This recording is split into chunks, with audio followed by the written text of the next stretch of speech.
Hey guys, how's it going? Welcome back to my channel. If you're new here, my name is Janali and I'm a full-time reseller, and this is a series where I sit in my car and I talk about things that are timely in my business and personal life. And yeah, so here we are. Cheers. I do have a coffee this morning. It has been a little while since I made a video and I guess I wanted to talk about that today with you all, and yeah, just my absence in general. It sounds really dramatic, but I swear it's not that dramatic. I still have my seatbelt on. I'm gonna take it off.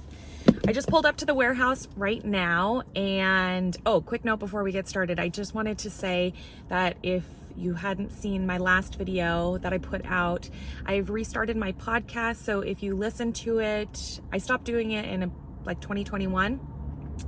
But I am doing it again. I am interviewing other resellers in the community. So if you like listening to podcasts or like having somebody to listen to while you're working or driving, I spend about 45 minutes to an hour interviewing another reseller in the community about their business. And it's called Flip the Script. It's available on all podcasting platforms, Spotify, Apple Podcasts, all that sort of stuff. There are 5 new episodes now, so go check it out.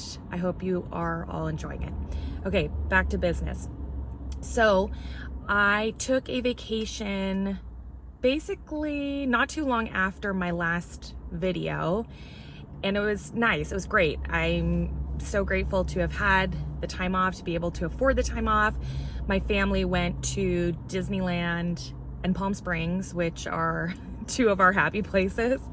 And I didn't do any thrifting, no business. Well, I did work on my business a little bit while I was on vacation, but for the most part, I didn't do anything business related. So there's that. However, I guess I wanted to talk about, how do I come off of time off? And part 2 of that is also, I haven't been feeling great recently. Someone who is not new to my channel may remember hearing me talk about in the past that I've had issues with dizziness. And so I'll talk about that as well, because unfortunately that has flared up for me again. So the first part of it, I guess, is how do you come back from vacation? Well, I think part of it is starting off and having a good plan before you go on vacation. So for myself, I did have somebody who was one of my employees who did shipping for me while I was gone. They weren't able to cover every day of my vacation, but that was fine. They were able to cover the first 3 days, and then there was only 2 days where I didn't ship. So in terms of prepping for that, I adjusted my handling time on eBay. So that's pretty important. You don't want to ship later than the expected date that the customer is expecting that you're going to ship it. And so you just want to be adjusting your handling time based on that. It's based on business days, which is Monday through Friday. So just keep that in mind when you're adjusting your handling time. And then also, as your trip is kind of coming to an end, or you're going to be coming back soon, you can continue to minimize the handling time. So if you only had 5 business days left, it would be 5 business days, but then the next day you'd want to go in and put 4 business days on the handling time. Does that make sense? If you need more clarification, let me know in the comments and I'll try and re-clarify what I'm talking about. But you can go in each day and shorten it. Now, that does involve taking away from your time off to go in and adjust that handling time. You certainly don't have to do that, and you can just do it when you come back from your trip. Just adjust it back to your normal handling time, which might be a day, 2 days, same day, whatever the case is. But if you kind of want to let customers know that the handling time is not going to be as long, because it will show them that, right? When they're looking at items, it's going to say this won't ship until this date, when in reality, you might be back from your trip sooner. So it could just be a deterrence for somebody who is looking to get their items sooner. So that's one thing you can do while you're on your trip and before your trip. And then when I came back from my trip, I just dedicated that first day to shipping everything out. It was a lot of items. Off the top of my head, I couldn't even tell you. It wasn't as bad as it could have been, because I did have somebody help me with shipping during that time. However, it was still, a fair amount of stuff that I had to get out. And yeah, I just shipped all day. You're going to start obviously with the items that sold the earliest, right? Because those people have been waiting the longest to get them. And then there was some communication, I guess I will add, on my trip to some buyers, because people were curious when they're, despite the handling time saying when the item would ship, people don't always look at that. And so when they purchase it and it hasn't shipped out the next day, I did have a few people reach out to me and say, hey, when is my item going to ship? To which I then communicated, hey, it's going to ship on this date when I'm back from my trip. So you can get ahead of that, and you can message every buyer beforehand, or like once they purchase the item, you could reach out to them and say, hey, I'm away. This will ship at this time. Otherwise, I just waited, till a few people messaged me. And to be honest, I'd rather do it that way than preemptively send everybody messages, because I wouldn't want to scare somebody off like, oh, I'm not going to get my order for a while. And yeah, I think it's kind of, for me, it's doing a little too much. I'd rather just have people reach out, and then I'll communicate to them that way. But you can do it however you like to do it. Everybody runs their businesses very differently. So when I came back, I dedicated myself to shipping. I prioritized that over really any other issues. Customer questions, I only answered the ones that needed to be answered first and in that moment regarding maybe their order. If there was any questions regarding, fit, measurements, stuff like that, I waited until I had everything else handled to tackle those. Same with returns. Basically, after I did my shipping, any returns that had come in, then I processed those. Obviously, if any of the returns were like pressing and I needed to respond back to them, because eBay does have a deadline on returns. Poshmark kind of does too, but it's a little more hands-off on Poshmark in regards to the returns. But then I did those, and then kind of jumping back into it is just trying to get back into the swing of the business, which is going to be, right, photographing items, getting them listed, et cetera, repeating the process there. Typically, I would have just jumped right back in. And once all those other things were done, I would have been back at photographing.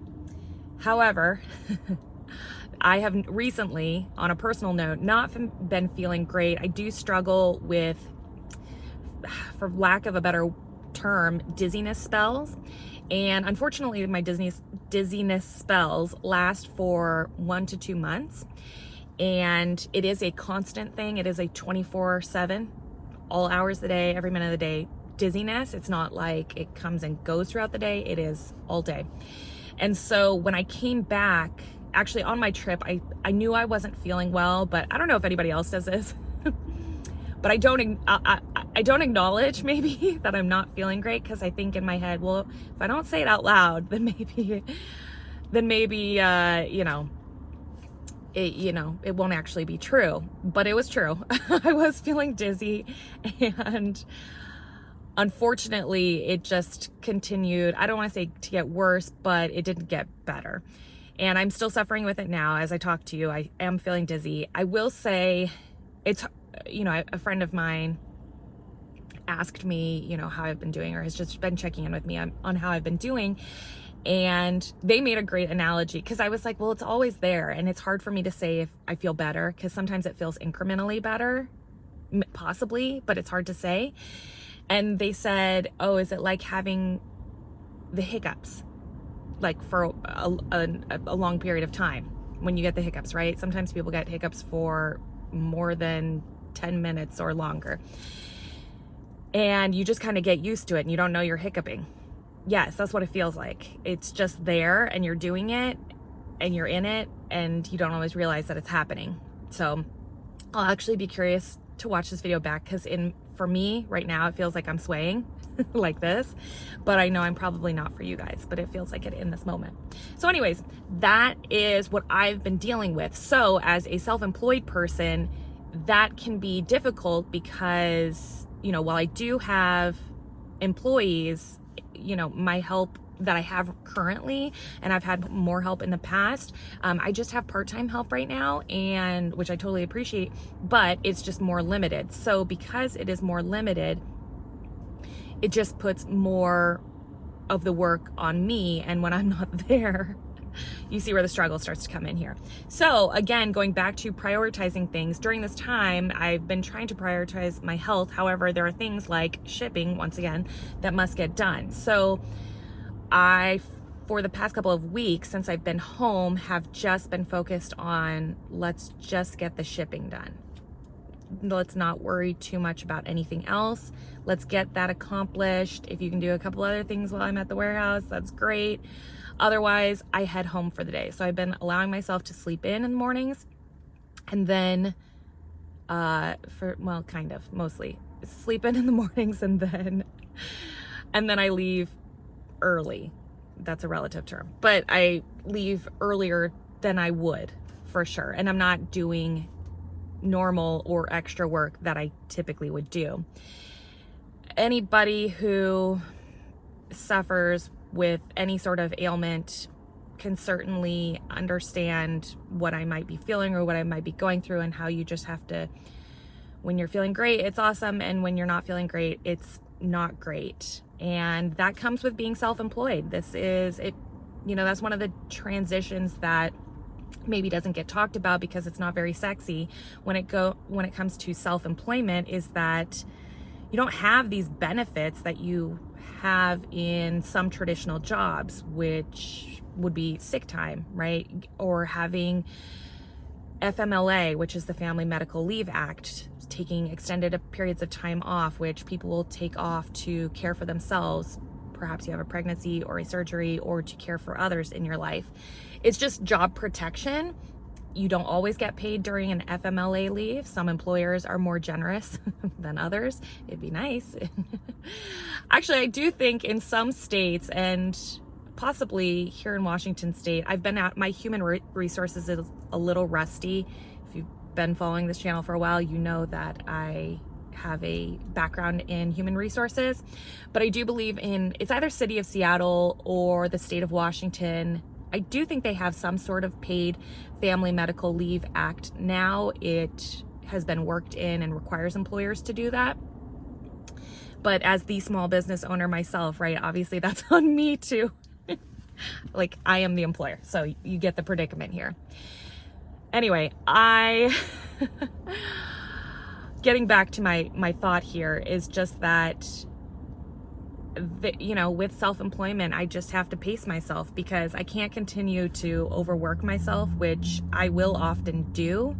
There are times where I just have to step back and acknowledge that I'm not feeling well. I have to take care of myself, and I have to put myself first in that way.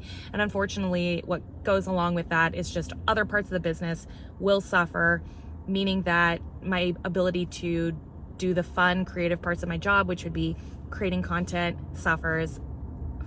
And here we are, for example, I haven't been able to make YouTube videos.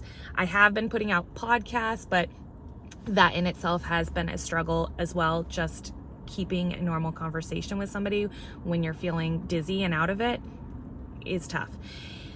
So I hope that I'm continuing on a path to feel a little bit better and kind of get back into my groove and be putting out content again. I did want to do this check-in. I had a couple people reach out to me recently and ask about me and how I'm doing, and I really appreciate those messages. So if you are one of those people, I just want to say thank you very much. Or if you were just silently thinking about me, I also appreciate that as well. So thank you for, keeping me in mind and wondering where I'm at, because I'm here and I do, I exist. I just have needed to take this time. So anyways, hopefully I can continue to get out some videos. I feel like I have like one or two actually banked that I just need to check in on. So here's me saying I'm going to try and work on that. So hopefully I can get those out to you guys soon. But I hope you're doing well, and I hope this was a little informative look at how I handle time off. And then it's kind of two things, which is how I handle time off when you're not feeling well. So kind of two different things here, two ends of the spectrum. One that's a fun time off, and one that's like not so fun. So anyways, I've got to get into the warehouse and start working. I hope you all have a wonderful day, and I'll talk to you later. Bye.